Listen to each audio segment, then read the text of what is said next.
Morning. Morning.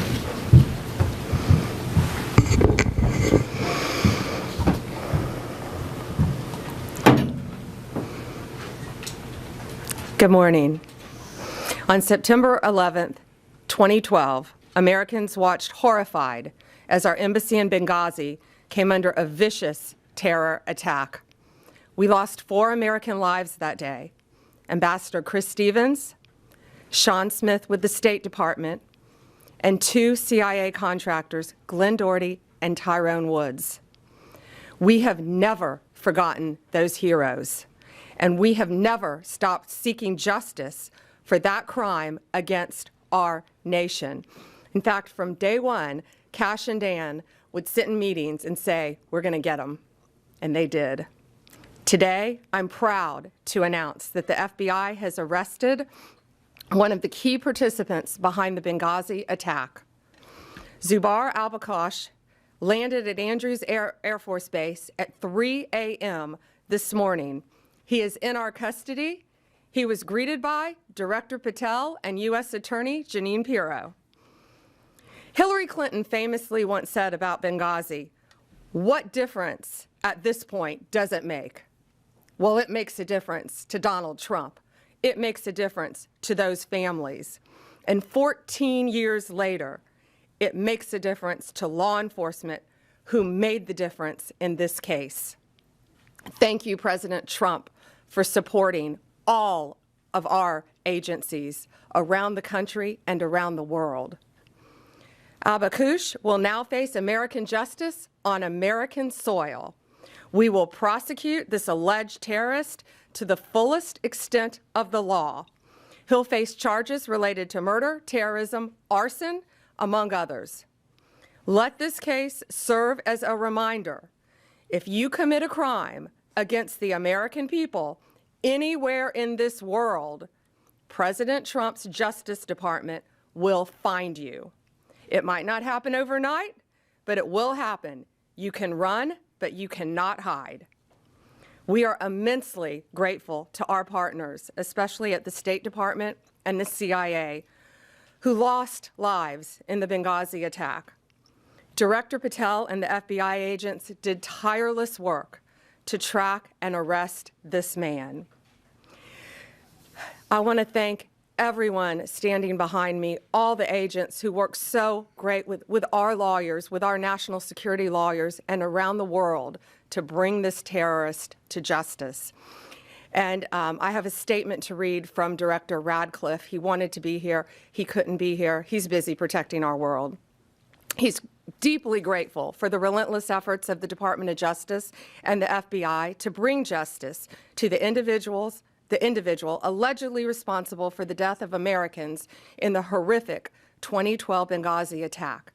CIA and the nation will never forget the extraordinary services and sacrifices of Tyrone Woods and Glenn Doherty, who gave their lives in defense of others and exemplified the very best of our agency.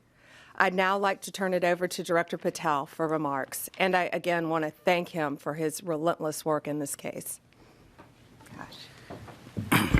General, thank you. And I want to steal one of your lines. Never forget. Pam never forgot. The President never forgot.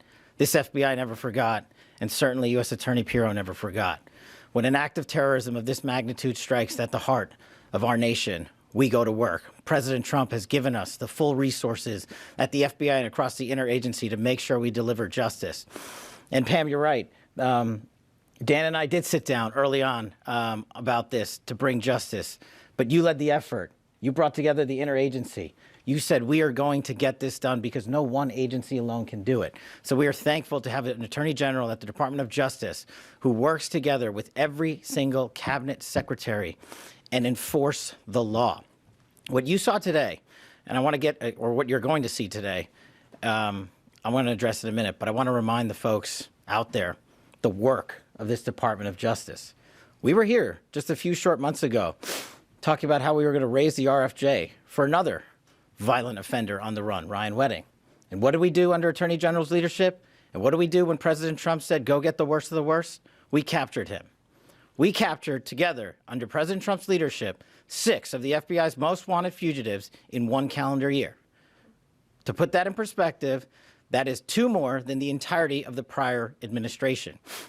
And you cannot do that alone at the FBI. You have to have an Attorney General and a Department of Justice willing to prosecute, willing to go to the 4 corners of the earth and make sure we deliver justice. And that's what we're doing here today.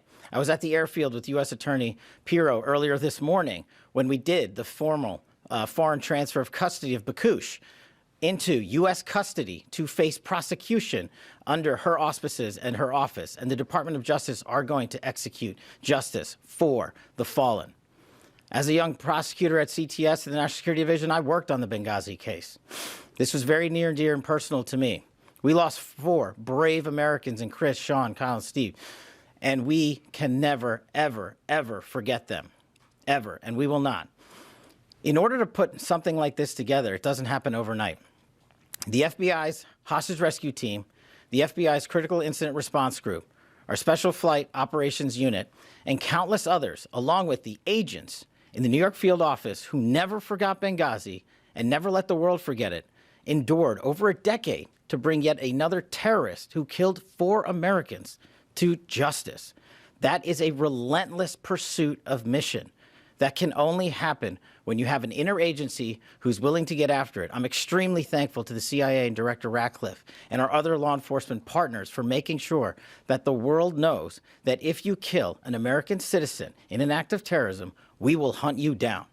We will bring you to justice, and you will face justice here in America, not in another court and not in any other proceeding around the world, but here. You killed our own, so we are going to take it to the streets to make sure you are held accountable. Once again, I'd really like to thank the entirety of the FBI, headquarters divisions. There are so many moving pieces to actually execute a foreign transfer of custody. And now we're talking about the 7th, the 3rd in just a couple of weeks. And I don't know if that has ever happened before in U.S. history. It's happening because President Trump backs the blue. President Trump has given law enforcement the resources we need to take the fight across the world. And the Attorney General has been relentless in her mission to make sure that these victims are remembered and that we bring them some semblance of peace by bringing those who killed their loved ones to justice. It's a little full circle for me. Yes, then Director Deputy Bongino and I did sit down and said, how are we going to get this guy? How are we going to find the individual responsible for the Benghazi attacks? And we sat down with Jeanine Pirro, and we sat down with the AG and her team and the Deputy Attorney General. And every single day, every single week, we talked about how we would do it. And we're here today because we have an interagency that is led by superior individuals who have one shared goal: protecting America and our lives and our future. And to any others out there who wish to do harm, especially commit acts of terrorism here and around the world, this is the feat you will meet. You will not be forgotten by us. We will chase you down. And it is a privilege and an honor to be the director of the FBI and come full circle for me, especially on this Benghazi case, especially with the families I know so well. And for me to you, the families, I just want to personally say, I continue to pray for you. I hope that we can give you a little bit of peace in the utmost difficult of times when you've lost loved ones. And I just want to thank President Trump for delivering that peace and that modicum of justice. Thank you, Attorney General. Thank you, Director. Thank you, Director. And it's now my honor to introduce the woman who will be prosecuting this alleged terrorist, U.S. Attorney Jeanine Pirro.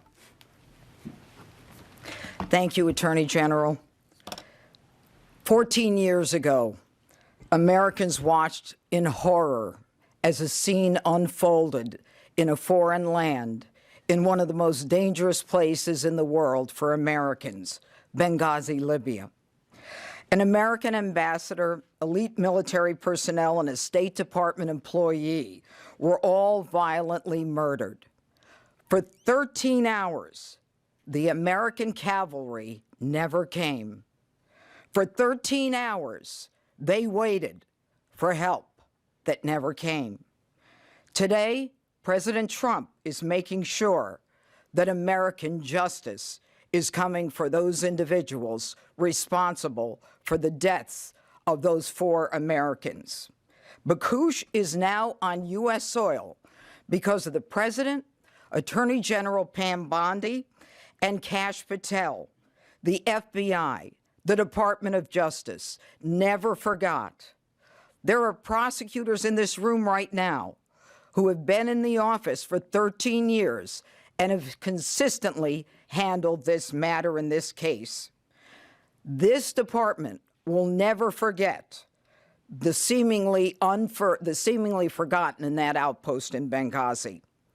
Bakush was first charged by complaint in 2015, which was sealed for 11 years. An 8-count indictment, has been unsealed, and it charges Bakush with the murder of Ambassador Chris Stevens, the murder of State Department employee Sean Smith, the attempted murder of State Department Special Agent Scott Wickland, and conspiracy to provide materials for terrorists and support that resulted in the death of 4 Americans, as well as arson at the special mission. I don't have to go through all of the facts, but every one of us remembers this case. I reported on it when I worked at Fox. I had relationships, as Kash Patel just said, with the families. And last night, as soon as they were in custody, because of Pam and because of Kash, we had a limited unsealing order from Judge Cooper that allowed me to speak to the family members to let them know that justice was coming for Bakush. I spoke with Sean Smith's mother, who I've known for years and have communicated with for years. I spoke with Tyrone Woods' widow, Dr. Dorothy Woods. I spoke with Ambassador Chris Stevens' family, as well as Glenn Doherty's brother, Greg, as well as his widow. These were people who never expected that justice would be coming. They never knew about the determination in this room and behind me and the incredible work of the FBI along this case for years and years, because this was something that mattered. The Benghazi saga was a painful one for Americans. It has stayed with all of us. And let me be very clear, there are more of them out there. Time will not stop us from going after these predators, no matter how long it takes, in order to fulfill our obligation to those families who suffered horrific pain at the hands of these violent terrorists. And now, I again want to tell everyone that American justice is here, that President Trump will make sure that the cavalry comes for Americans no matter where they are in this world. Thank you.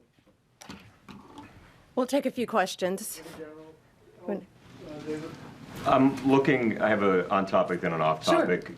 Tell us a little bit about how he was captured, where he was captured. Was he in jail for a while before? Was he at home? What can you tell us about how this all went down? We're not going to give out a lot of the details, but I'm going to let Kash take what we can say.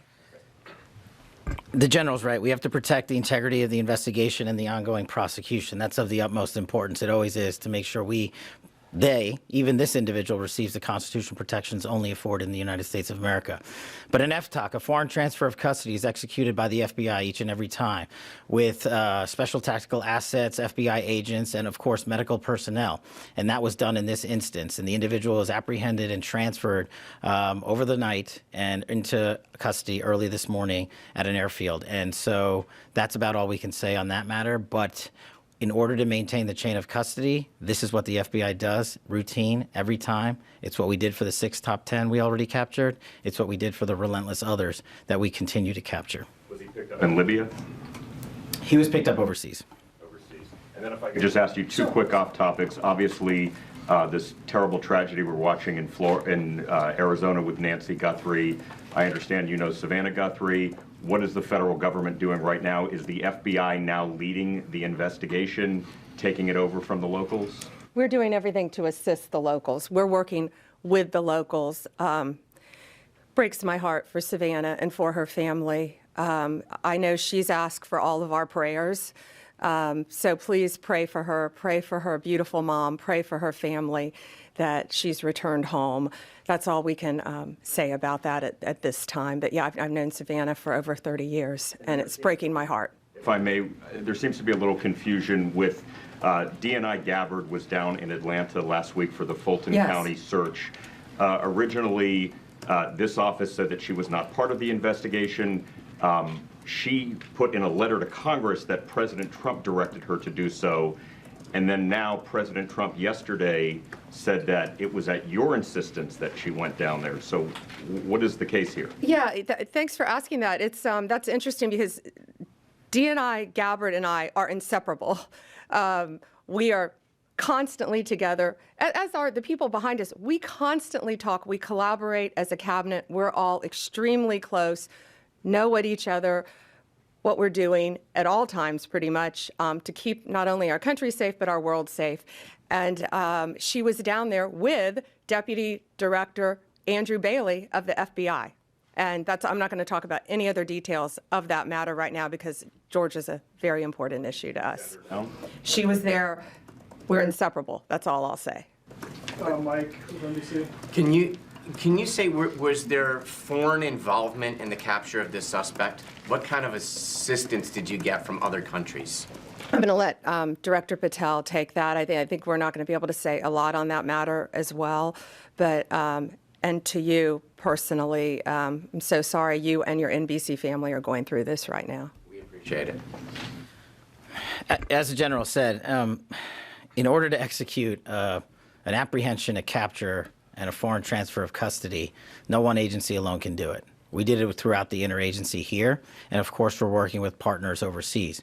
And we're not going to get into the details of those conversations and those ongoing matters because as the U.S. Attorney indicated to you, we're not done. And so what we want to do is maintain not just the integrity of this investigation, but the possibility and the promise of bringing more individuals to justice for this heinous act of terror. Thanks. Do we have time for a couple more? Yeah, we can do one. We have something else going on at 10 o'clock down there. Cameron, Daily Wire. Yeah, so on Benghazi, what did the communication look like between the Trump administration and the victims' families throughout this process, if any? I know someone as far as Sue Clinton during, in the early days of this, but what's the communication look like with them? I think what I can say now is that do you want to take that, Director? We've had to keep everything very quiet for obvious reasons up until this point. And then U.S. Attorney Pirro, as she said, contacted all the families, and I think they were absolutely thrilled. I think they had probably lost faith that something would happen. But again, we never forget. Donald Trump never forgets. Yeah, we got it. Yeah, and we have a 10 o'clock in our office that's a very positive if anyone would like to join us on that. So thank you. Go ahead. That the DNI, that Tulsi Gabbard's presence in Atlanta during a law enforcement search, are you concerned at all that that could taint whatever the FBI is doing and whatever findings come from that investigation? Absolutely not. And Andrew Bailey was taking the lead down there. He's Director Patel's Deputy Director of the FBI. Thank you all. Thanks. Sorry about that, ma'am. Oh, it's okay.